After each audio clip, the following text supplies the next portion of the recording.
Assalamualaikum warahmatullahi wabarakatuh. Salatu wa salamu ala toha Rasulillah. Salatu wa salamu ala Yasin Habibillah. Alhamdulillahi Rabbil Alamin wal aqibatu lil muttaqin fala udwana illa lil zalimin. Wassalatu wassalamu ala asrafil anbiya'i wal mursalin nabiyina wa habibina Muhammadin arsalahu wa rahmatan lil alamin. Yang saya muliakan para kiai, para alim, para ulama, para sesepuh dan bini sepuh, dan tak lupa para pendengar kultum saya di mana saja berada yang dirahmati Allah. Allah SWT berfirman dalam surat Al-Anfal ayat 2 sampai 4. Innamal mu'minuna alladzina idza dzukirallahu wajilat qulubuhum wa idza tuliyat 'alaihim ayatuhu zadatuhum imanan wa 'ala rabbihim yatawakkalun. Alladzina yuqimuna as-salata wa mimma razaqnahum yunfiqun. Ulaika humul mu'minuna haqqan lahum darajatun inda rabbihim wa maghfiratu wa rizqun karim. Sesungguhnya orang-orang yang beriman itu bila mana disebutkan asma Allah maka gentarlah hatinya, dan apabila dibacakan kepada mereka akan ayat-ayatnya maka bertambahlah iman mereka, bahkan mereka akan lebih bertawakal atau berserah diri kepada Tuhan mereka. Mereka adalah orang-orang yang mendirikan sholat dan membelanjakan sebagian harta yang telah kami berikan kepada mereka. Mereka itulah yang sebenar-benarnya beriman. Di sisi Tuhan mereka mendapatkan berbagai derajat ampunan dan rezeki yang mulia. Dari Abu Hurairah dari baginda Nabi sallallahu alaihi wasallam, "Man shalla alayya fi kitabil lam tajalil malaikatu tastaghfiru lahu ma baqiya ismi fi dzalikal kitab." Barang siapa menulis sholawat untukku di dalam sebuah kitab, maka para malaikat selalu mintakan ampunan untuknya selama namaku masih tertulis di kitab. Hasan Basri berkata, pada suatu malam aku bermimpi melihat atau berjumpa Abu Isma dan aku bertanya kepadanya, apakah tindakan Allah kepadamu? Ia menjawab, Allah telah mengampuni aku.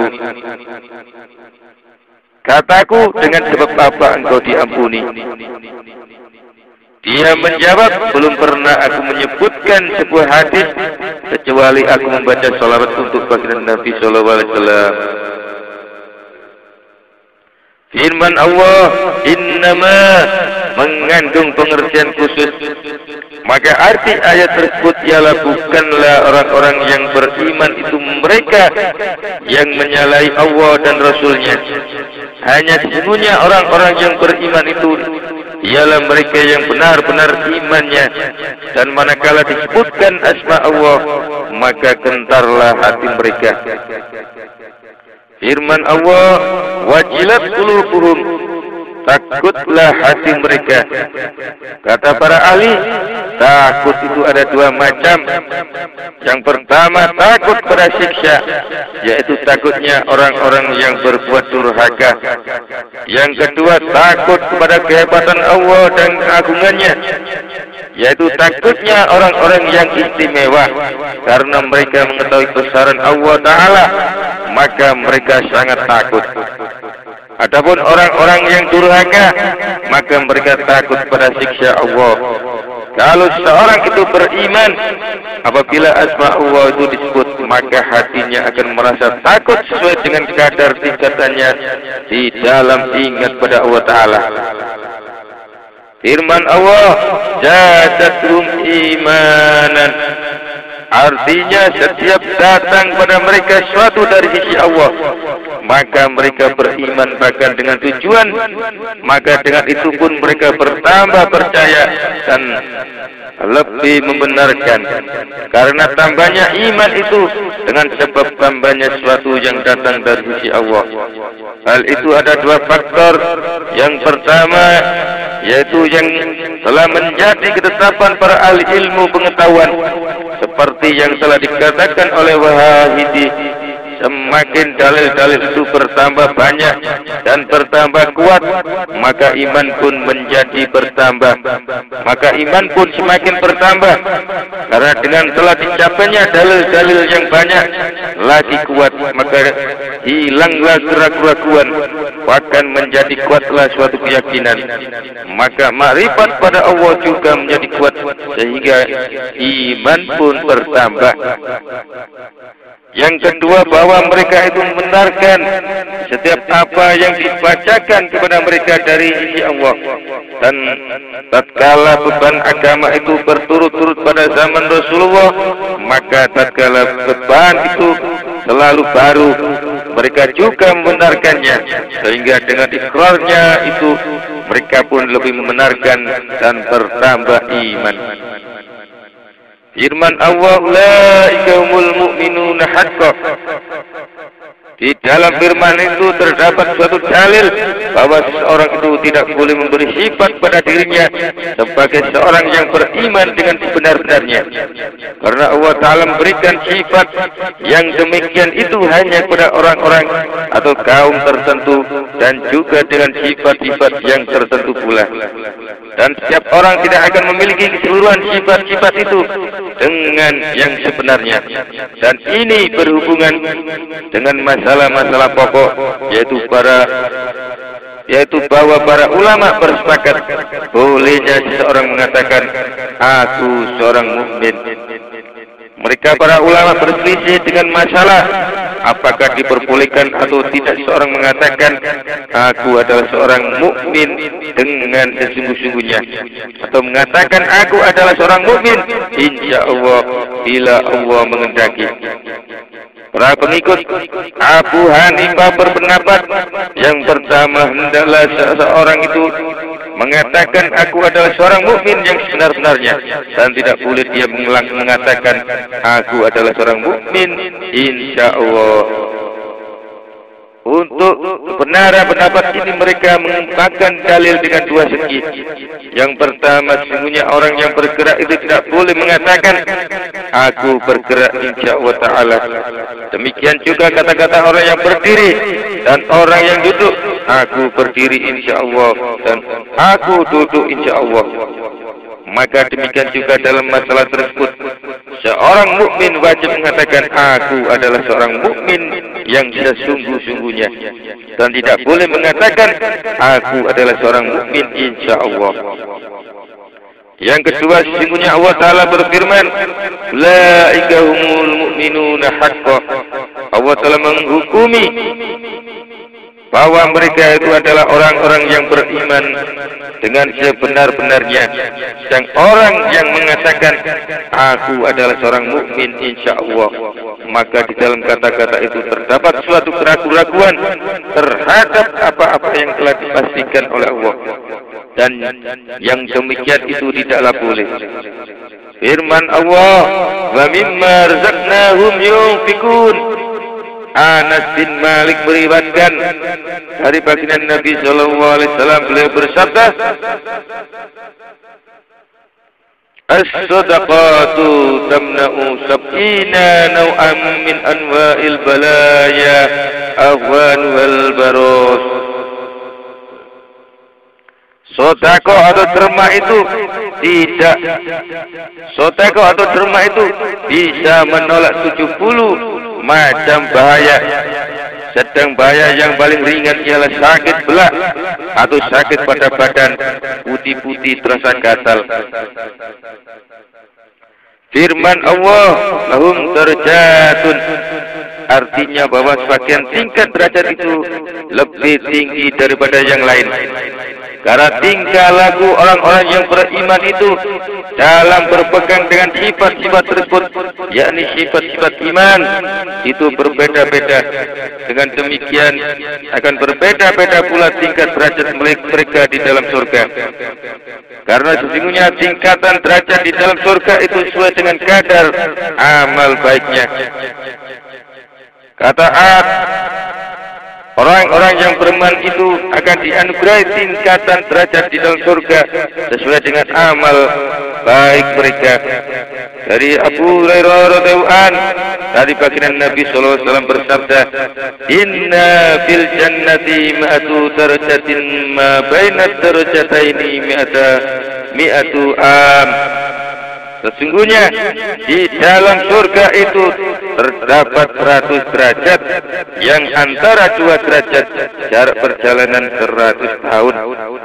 Dari Sa'id, dari baginda Nabi sallallahu alaihi wasallam bersabda, "Inna fil jannati mi'ata darajatil law annal alamina ijtama'u bi ihdahunna lawasya'tum." Sesungguhnya di dalam surga itu terdapat 100 derajat. Kalau sekiranya orang-orang di alam ini berkumpul di sana, satunya derajat tersebut niscaya akan mencukupinya. Dari Abi Darda, dari baginda Nabi sallallahu alaihi wasallam bersabda, "La unabbiukum bi khairi a'malikum wa azdaha inda malikikum warfa'iha fi darajatikum wa khairil lakum min infaqil zabi wal fiddati wa khairil lakum min an talqaw aduwakum wa tadribu a'naqahum yadribu a'taqakum." Qalu bala ya Rasulullah. Qala wa dzikrullahi ta'ala. Maukah kamu sekalian aku beritahu sebaik amal perbuatanmu dan amal perbuatanmu yang paling suci di sisi Tuhanmu, amal perbuatan yang paling tinggi untuk memperoleh derajatmu, dan yang paling bagus di dalam mendermakan emas dan perak, serta sesuatu yang paling bagus daripada kamu sekalian berjumpa musuhmu kemudian mereka kamu pukul lehernya atau kamu yang dipukul lehermu. Mereka menjawab, "Baiklah ya Rasulullah." Beliau Rasulullah sallallahu alaihi wasallam bersabda, yaitu zikir atau ingat pada Allah Ta'ala.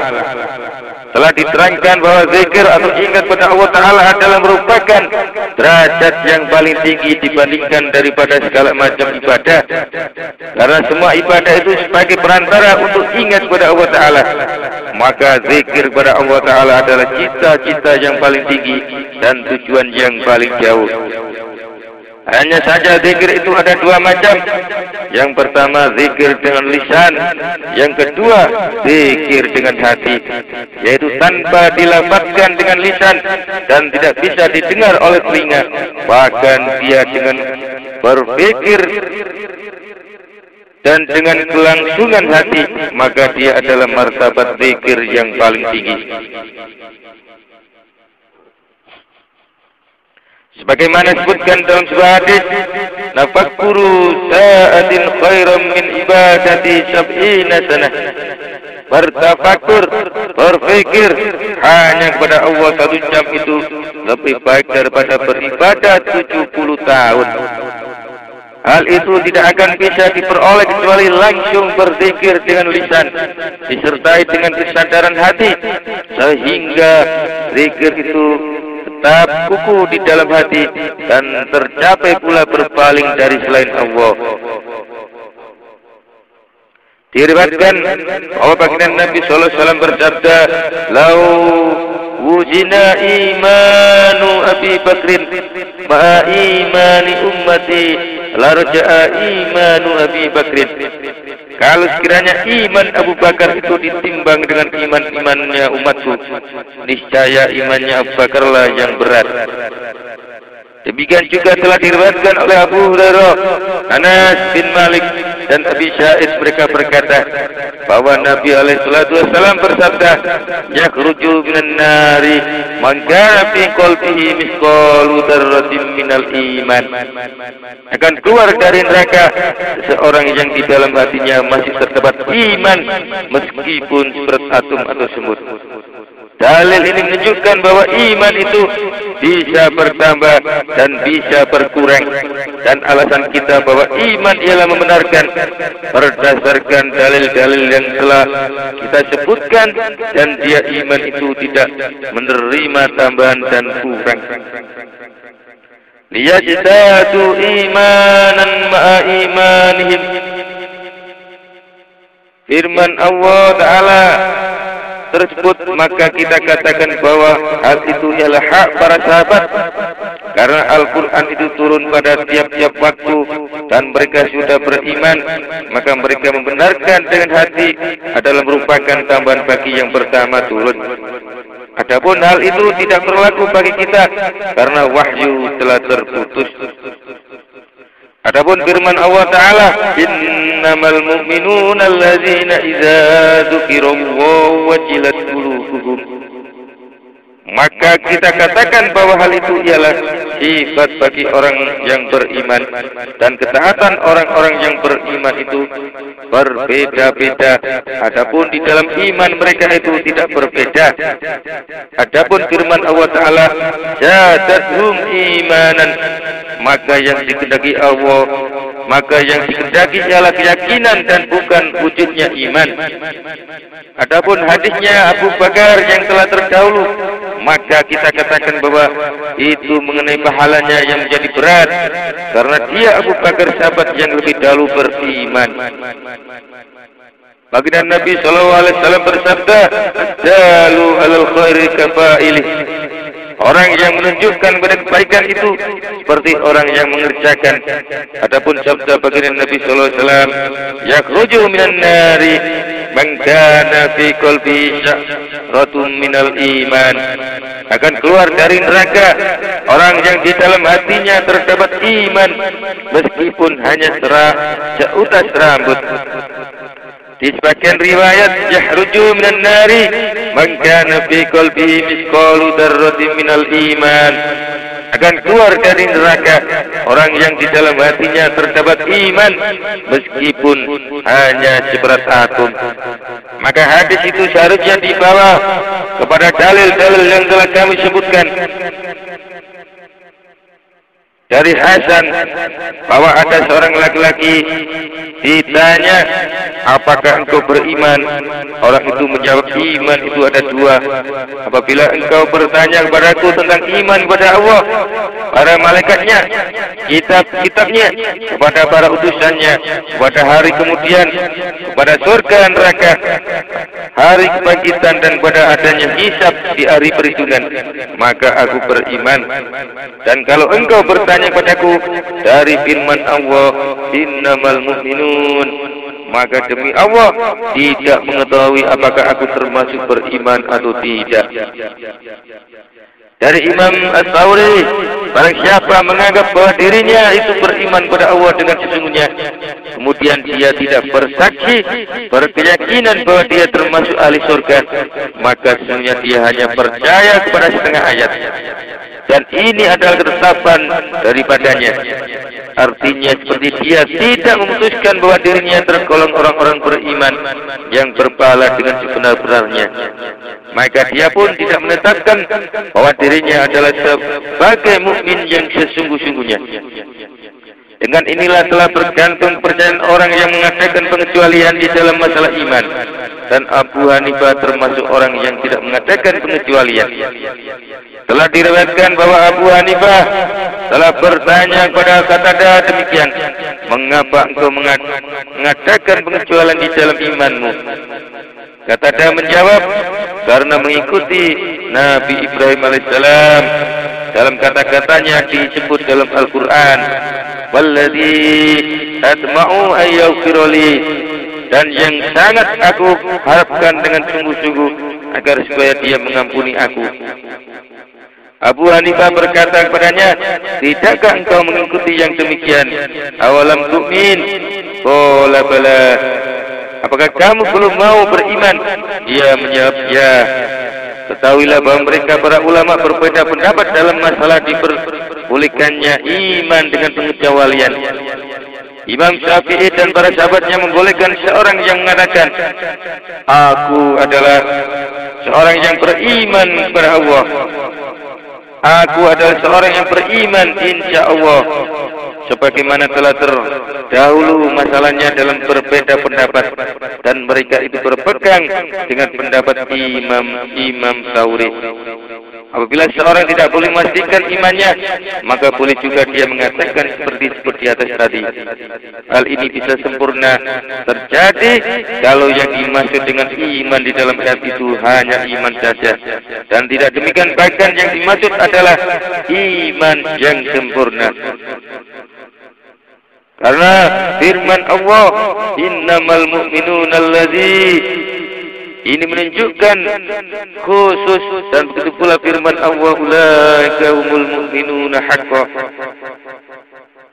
Sebagaimana telah terdahulu keterangannya, kalau yang dimaksud di dalam ayat itu hanya iman saja, maka tentu ada salah satu sifat nafi atau kurangnya yang menafikan iman atau yang mengurangkan iman. Dan yang dimaksud oleh Al-Hasan dengan dua iman itu hanyalah iman yang sempurna, maka jelas tidak ada hubungan sama sekali dengan masalah pengecualian. Abu Hanifah rahmatullahi alaih tidak memperbolehkan adanya pengecualian dalam iman, karena hal itu menimbulkan keraguan yang menafikan atau menghilangkan fondasi iman yang menjadi keyakinan, dan dia tidak membawakannya berkata-kata insya Allah kepada tabarruk seperti firman Allah, la tadkhulunnal masjidal harama insya Allah. Dan Allah Ta'ala itu maha suci dari sifat ragu-ragu atau iman di waktu kembali ketika akan meninggal. Pokok dalam perselisihan pendapat ini, sesungguhnya iman itu kalau dimaksudkan dengan yang pertama membenarkan, yang kedua mengerjakan, maka bolehlah pengecualian itu. Karena ragu-ragu dalam mengerjakan perbuatan yang baik itu boleh, dan ragu-ragu dalam bagian perkara itu menyangkut keraguan dalam keseluruhan perkara. Dan kalau yang dimaksudkan dengan iman itu hanya membenarkan saja, maka kalau yang dimaksud dengan pengecualian itu ragu-ragu, maka tidak boleh. Dan kalau yang dimaksud dengan lainnya, maka boleh. Jadi kesimpulannya bahwa perselisihan pendapat tersebut hanya lafaz kalimat saja. Kata-katanya ittiba'al Ibrahim, maksudnya bahwa Ibrahim mengharapkan ampunan dan dia tidak memastikan mendapatkan ampunan itu, maka hal itu dapat dirasakan bolehnya pengecualian, dan di dalamnya pun terdapat larangan. Karena tidak adanya kepastian memperoleh ampunan tidak mengharuskan tidak adanya kepastian iman, sebagaimana telah terdahulu dalam keterangan Imam As-Tsauri. Adapun kata-katanya bala, maka itu kepastian dalam imannya. Demikian di dalam kitab Asyiyatul Kasyawafi, seharusnya engkau membacanya, dan di dalam uraian kami ini tidak terdapat penyelewengan sedikitpun. Dari Syafiq Al-Baquqi berkata, adalah Ibrahim bin Adham radhiyallahu anhu berjalan di pasar Basrah, maka dia dikerumuni oleh orang-orang, dan mereka sama-sama bertanya kepadanya, hai Abu Ishaq, Allah Ta'ala berfirman di dalam kitab sucinya, ud'uni astajib lakum, mintalah kamu sekalian padaku, niscaya akan aku kabulkan. Dan kami sekalian sejak 1 tahun telah berdoa, minta, dan belum dikabulkan atau diberi oleh Allah. Kata Ibrahim bin Adham atau Abu Ishaq, hai ahli Basrah, hati kamu sekalian telah mati, tertutup oleh 10 perkara. Bagaimana doamu bisa dikabulkan? Yang pertama, kamu sekalian telah mengetahui Allah Ta'ala, akan tetapi belum kamu tunaikan hak-haknya.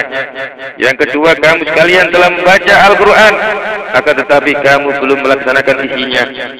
Yang ketiga, kamu telah mengikuti kamu telah mengakui syaitan sebagai musuh, akan tetapi kamu masih mentaatinya dan menyetujui ajakannya. Yang keempat, kamu sekalian mengatakan bahwa kamu termasuk umatnya baginda Nabi SAW, akan tetapi kamu tidak mengerjakan sunnah-sunnahnya.